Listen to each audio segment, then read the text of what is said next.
Hi everybody, it's Michael Hoffman from Hoffman Warnick. I'm going to talk a little bit today, or try to talk a little bit today, about software related inventions and patent eligibility under 101.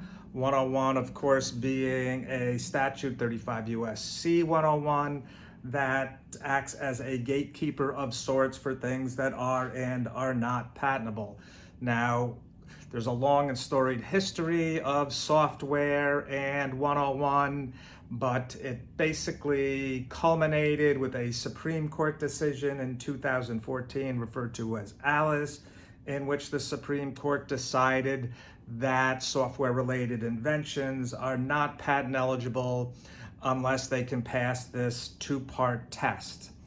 Now, this test is very complicated and difficult to understand. There's a part 1, part 2A, part 2B. Part 2A was later revised, and I don't think it's worth our time to try and delve into that right now, and even if we did, we probably wouldn't understand it any better. So my take on software patent eligibility in a simplified manner is as follows. I sort of look at it as there are 3 zones. There's a green zone in which it's highly unlikely that you will receive a 101 rejection for your software related patent application. And if you do receive such a rejection, it's highly likely that you'll be able to overcome it. Now, the types of software that falls into this green zone are software inventions that tend to control some physical thing, like software that controls a robot, or software that controls a power plant, or controls a jet engine, for example. Other types of software that falls into this green zone is software that improves the performance of a computer system. For example, routines that can process three-dimensional video data faster for display on your monitor. Those types of applications, very unlikely you're going to receive a 101 rejection, and that's why I refer to it as the green zone. On the other end of the spectrum is the red zone. And the red zone, unfortunately, is where probably most software development takes place today, and is characterized largely by software-related applications or inventions that involve processes for organizing human activity.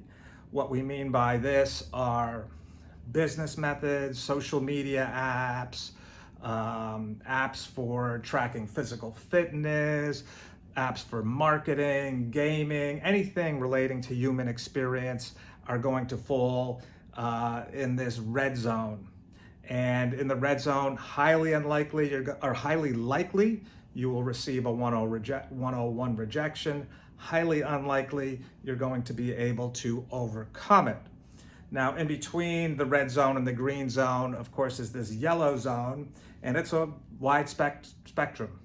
And probably the rule of thumb is that the more techy something is, the more it's going to be closer to that green zone. The more human experience it is, it's going to be closer to the red zone. So the goal for us patent practitioners is to present the patent application, first of all, get it into the yellow zone, and then present it in a way that makes it seem more techy and less human experiencey. What's an example? An example would be an app for chefs to share recipes, share videos, share pictures, and collaborate on meals. A better way to present that in a patent application perhaps would be an infrastructure for processing mixed media files over a network that come from disparate databases, for example. Much more techy in nature and much more likely to be able to overcome a 101 rejection. So as you can see what's going on here, there's a lot of strategy, a lot of downright gamesmanship involved in presenting patent applications to address the 101 issue with software related inventions. I hope my little snippet here is helpful If you have any questions, please feel free to drop us a note. Thanks.